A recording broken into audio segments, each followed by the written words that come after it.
It was an ordinary evening. Friday, late fall. My parents invited me to visit, just to check in, have dinner together. I arrived without much spirit, simply because I hadn't seen them in a long time. I picked up a bottle of wine, went to pick up some lasagna from the store. My mom always says that I don't have the energy to cook anymore. Everything was the same as usual, the house I grew up in, the same lamp over the dining table that always flickers a little when you turn on the kettle. We had dinner, watched some documentary about abandoned cities, drank some wine. Dad joked about the web designer who still can't fix the old microwave. Mom was adjusting the plaid on the couch. No indication that this night was going to be any different. But it became a turning point. Because it's in moments like this that something happens that turns you inside out. I went to bed in my old room. There was still wallpaper with a map of the world. I'd asked not to reglue it. It was a strange feeling inside, like I was a guest, but also like it all belonged to me. And then, around 2 in the morning, I woke up. Not from a nightmare. From voices. Quiet, muffled, but not the kind you expect to hear in the middle of the night. I knew right away, they were downstairs. My parents' voices. I approached the stairs. Without creaking a single step, I sat down on the top one, as I had done as a child when I tried to eavesdrop on how many presents they'd bought me for New Year's Eve. Only now, it wasn't that time. You should have told him, my mom's voice. Quiet, but firm. Not reproach, pain. And destroy everything we've built. He's our son. Ours, that's Dad. Tired, frustrated. He's not just ours. And you know it. My heart skipped a beat. I knew that tone. This isn't a fight. This is a conversation that's been put off for years. One that they're afraid to say out loud. He's not just ours. I clutched at the railing. Like if I didn't hold on, I'd fall down some dark well. Dozens of thoughts flashed through my mind at once. What does this mean? Is this about me? Or did I misunderstand? But instinct. It's never wrong. You think he'll never feel it? Mom said. I mean, he's always known he's different. You can see it in his eyes. That's nonsense, Dad replied sharply. He grew up with us. He's part of us. Have you seen the way he looks at old photos? He's always asking why he doesn't have baby pictures. And we what? We lied. We've been lying our whole lives. I felt my fingers start to go numb. A voice inside my head whispered, get up, get down, ask them straight. But I couldn't. I was that boy again, the one who is scared to find out that Santa is Daddy. Only now, it's not the magic that's crumbling. It's me that's falling apart. You promised, Michael. We gave each other our word. I know, he whispered. But how much longer can we hide it? He's an adult. He's smart. He's probably guessing by now. Yes, Dad. I guess, I mentally replied. And in that moment, I realized, everything I thought I was, my name, my birth story, the reasons why I have perpetually different traits than my parents, could be a lie. Or worse, an understatement. Things that were being kept from me like a box of ashes. I went back into the room as if it were a bunker. I closed the door. I lay down. Stared at the ceiling. Didn't sleep a second. Every phrase I heard went over and over in my head. He's not just ours. He's different. You should have told him. In the morning, I went down to the kitchen. They were already drinking coffee. Mom was smiling like nothing had happened. Dad was watching the news. Good morning, he said. And I smiled. I sat down. I drank my coffee. Asked if I needed help around the house. Pretended I didn't know anything. That I hadn't heard anything. But inside, everything was rattling. I remember that day with frightening clarity. The morning was the same as always, coffee from the machine, my mom's plaid on the couch, the smell of cinnamon from freshly baked cookies. She'd set a plate of warm scones on the table, saying, eat before it gets cold. And I just sat there. Watching the steam rise up, and I couldn't help feeling like there was a basement under this house, where someone had been breathing quietly all this time so as not to give themselves away. I just heard that breathing in the night. But during the day, everyone acted like nothing had happened. I looked at my father. He was reading the paper as usual. Who the hell still read newspapers? And pretended everything was stable. As if he hadn't uttered the phrase the night before, "It's not just ours." I thought maybe I heard him wrong. Maybe it was all just fatigue, overload. But the feeling wouldn't let go. It was sticky, viscous, pulling me down like silt in a swamp. I couldn't get it out of my head. So I decided to find the answer. Without their help. When they left to go to the store, "We'll be back in an hour, do you want something for dinner?" I just nodded. I didn't say a word. Closed the door behind them and leaned against it, as if I needed to gather my wits before moving on. Actually, I did. I knew where Mom kept her old papers. Her memory box, as she called it. It was in a closet in their bedroom, piled with plaids, old postcards, our high school diplomas. There was a whole archive of our family in there. Or, as it seemed now, their family. I reached deep inside, fumbled for a folder of papers. My diplomas. My baptismal certificate. School certificates. And suddenly, a thin plastic envelope, yellow with age. Inside was my birth certificate. I held it in my hands many years ago. Then it was just paper, nothing special. Now it rippled in my hands, as if alive. I spread it out on the bed. And I saw it. The name was mine. Nick. Date of birth is correct. Place, the maternity hospital where my mom said I was born. But my mother's last name is Rebecca Henson. And the father line is blank. Just a dash. Empty. Absence. Silence. I didn't breathe. At first I thought it was a mistake. Or a technical glitch. But no, the document was official. Stamped. Serialized. It was real. It's not the same. It's a feeling that's hard to describe. It's as if you've always lived on the ground, and then suddenly you realize you've been standing on thin ice. And now you hear it cracking. You don't even have anywhere to fall, you're already down. I just didn't know it before. I was holding the document, and my hands were shaking. Not from fear, no. Anger. At the fact that my whole life could have been a cover. A set. And I was a prop in someone else's play. My mind was racing. Who is Rebecca? Why this instead of my mom's name? Why hadn't anyone said a word to me? Was I in foster care? Was I adopted? Am I not their son? Or am I not just their son? I sat on the edge of the bed, and inside I was spinning. What if everything I know isn't true? And not in the romantic sense, not like in the movies where everything comes out beautifully afterwards. It's where you're just not living your life. So I started digging around. I found some old photos. My first steps, Mom smiling for the camera. Dad, young, with a mustache. Me in a blanket. But, not one picture from the hospital. Not one with the baby in the room. No discharge photos. Although everyone I knew had one. It wasn't even that scared me. It's how meticulously it was put together. It was like they were trying to create a timeline.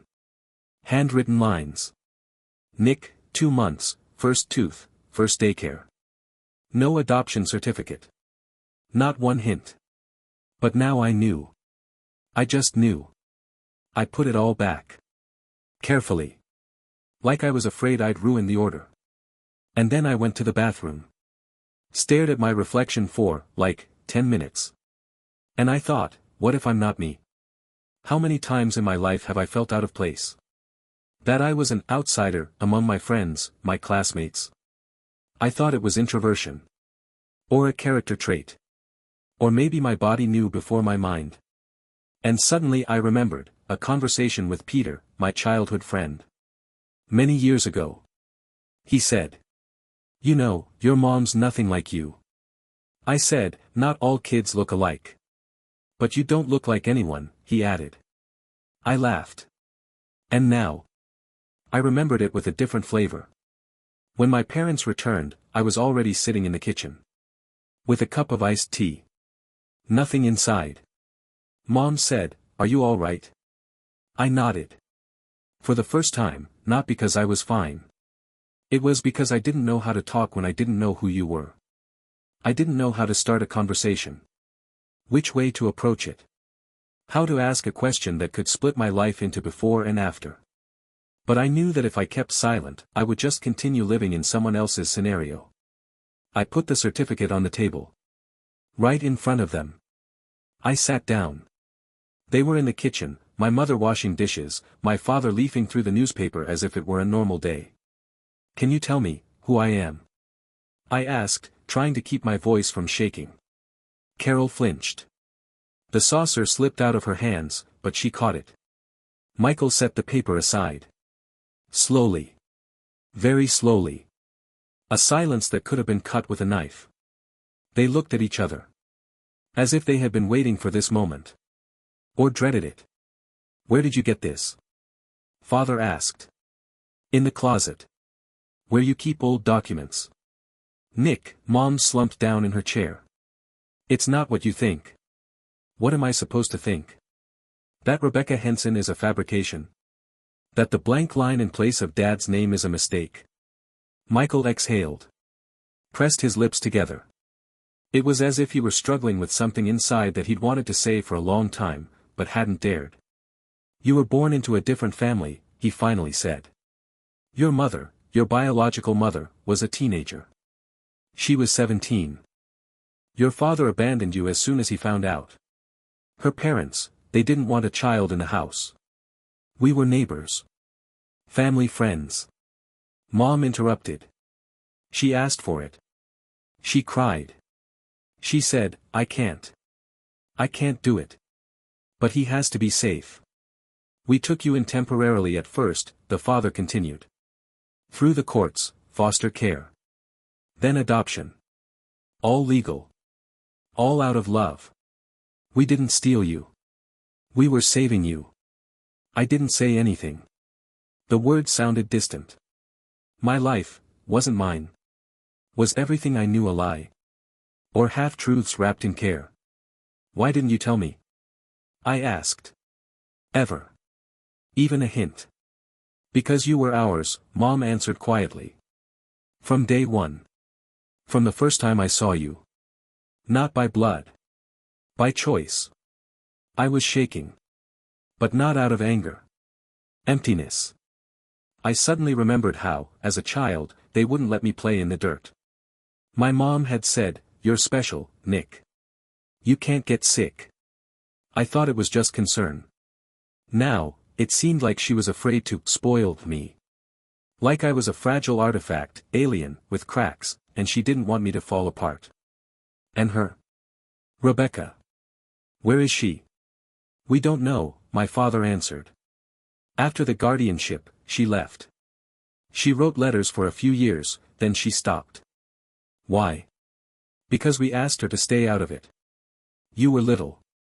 You called us Mommy and Daddy. We didn't want to confuse you. You took her son away from her. She gave him up, Nick. She did. What about me? I didn't choose anything. You did it all for me." I stood up. My legs felt like cotton. "I'm not angry," I said. "But now that I look at you, I don't know who you are. Or who I am. You're our son. That's not what I mean. I just want to know what came before." Mom flared up. "What if that, before, breaks everything we have? Then maybe it shouldn't have been built on lies." She sobbed. Dad sat down next to her, put his arm around her. I retreated to my room, leaving the two of them alone, feeling like an outsider in this house for the first time.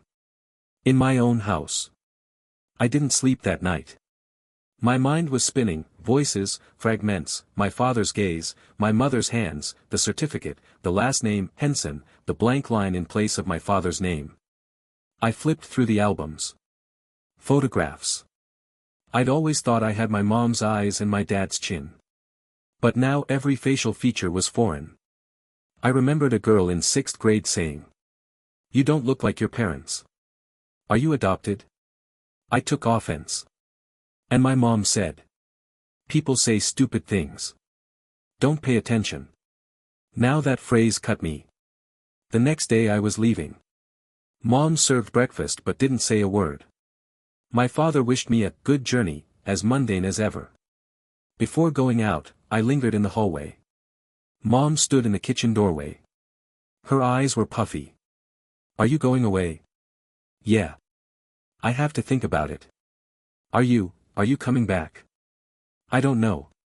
She looked at me like I wasn't her son anymore. And maybe, in a way, that was true. Later, on the train, I wrote to my childhood friend, Peter. He'd known me since I was 5. Just wrote, "Did you know I was adopted?" He replied 3 minutes later. I guessed. Everybody guessed. But it didn't matter. You were Nick. And you were with them. And that's all we knew. I didn't know if it got any easier. But for the first time in 24 hours, I smiled. The final scene of the piece. I arrived home. To an empty apartment. I sat down at the table. 2 cups in front of me. 1 chair. 1 person. 1 question. Who am I if I am not who I thought I was? After talking to my parents, I felt like a man without skin. Everything was heightened. Every word on the subway was like a punch. Every smile from a passerby was like a taunt. I looked at the kids and thought, how many of them know who they really are? I started looking for Rebecca almost immediately. Not for the accusations. Not for the drama. Just, I needed to put a second dot in a sentence that had been written my whole life by someone else. Nothing at first. The last name, Henson, is all too common. There are dozens on social media. I didn't know the date of birth. Didn't know the city. Just a first name. Just a face from a distant letter I found among my parents' papers, an old snapshot, yellowed by time, a woman cradling an infant. Hand drawn on the back, "You were in my belly. But in my heart, always."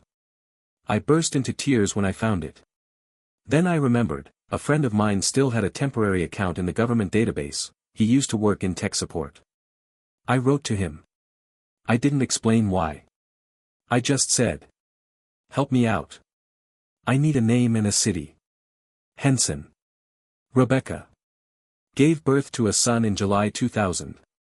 Probably in New York State. He found her 2 days later. Rebecca Henson. 42 years old. Small town 3.5 hours away. Brookhaven. Worked in a bookstore, intermittent treatment for depression. No husband or kids on record anymore. I got in my car and drove.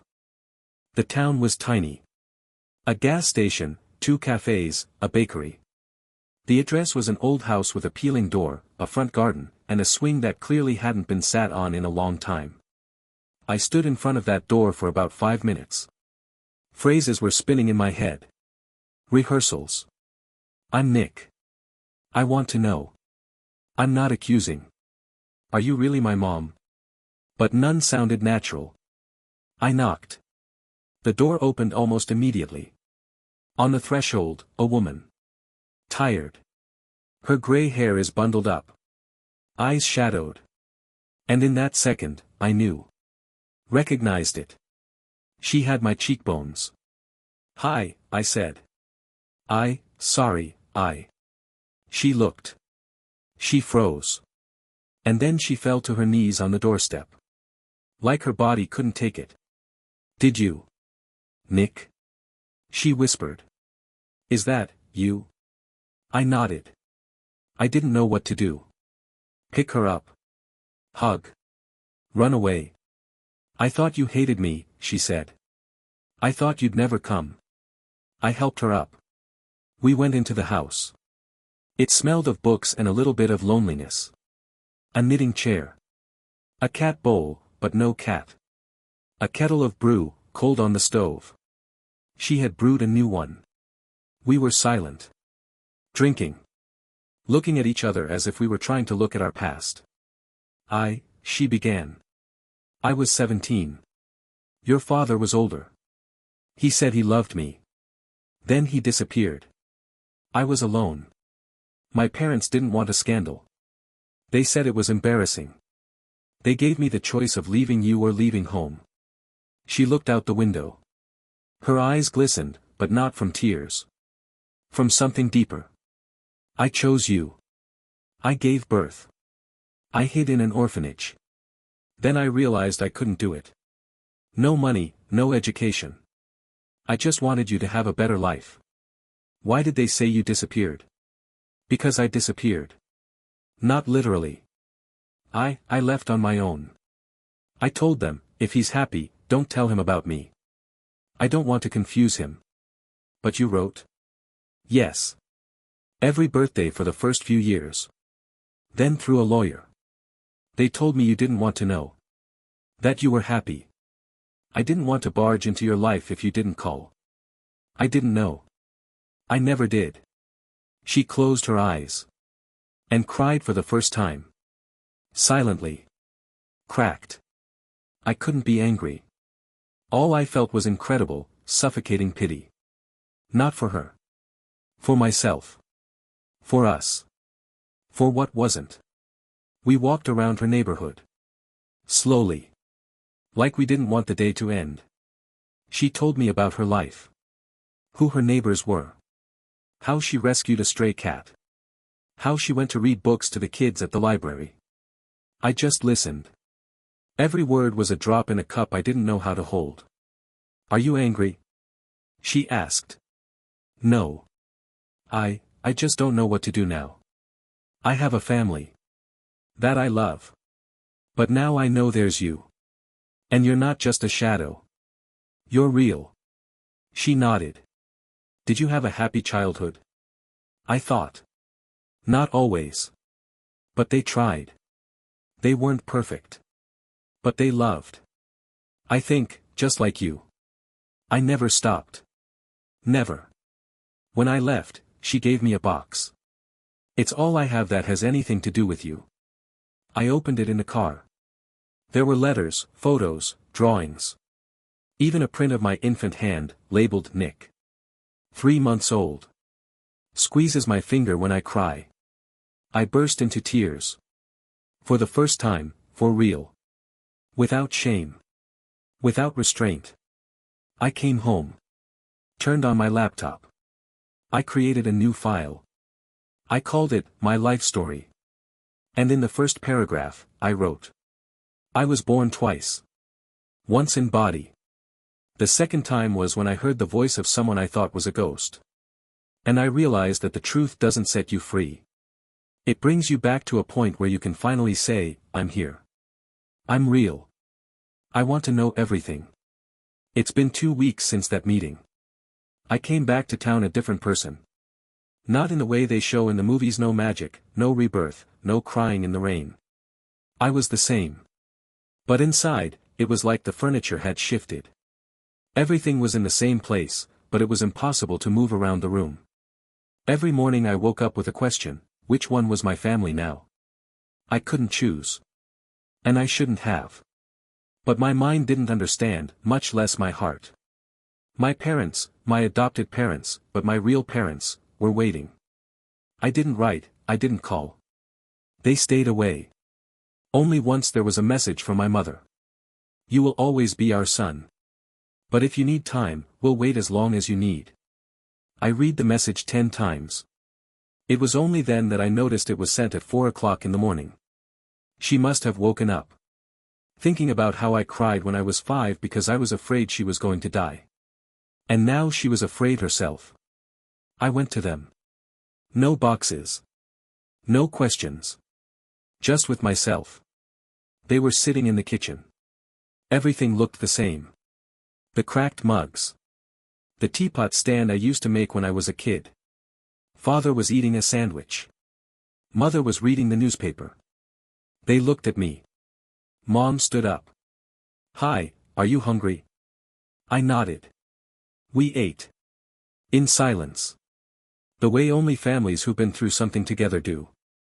No words, but meaningful. I saw her, I said finally. Rebecca. They weren't surprised. They just put their business on hold. She's not a monster. She's not an angel. Just a woman who failed. And then lived with it. Dad nodded. We knew. We didn't want you to think her decision was a rejection of you. She tried. But, she was alone. Mom squeezed my hand. And we weren't alone. Because we were with you. I told them everything. I told them everything. How she lived. What she kept. How she trembled when she saw me. They listened. Attentively. As if I had come back from the front and was telling them what I had seen on the other side of the trench. I love you, I said. And I won't stop. But I need to accept that I love her too. Or at least I want to try. It's okay, Dad said. You're not betraying. You're expanding your heart. That's what growing up is all about. That night I sat in my apartment. There were 2 pictures on the table. The first one is of me, little me, on Michael's shoulders. We're laughing and my mom is waving from behind. The second is a fresh one. With Rebecca.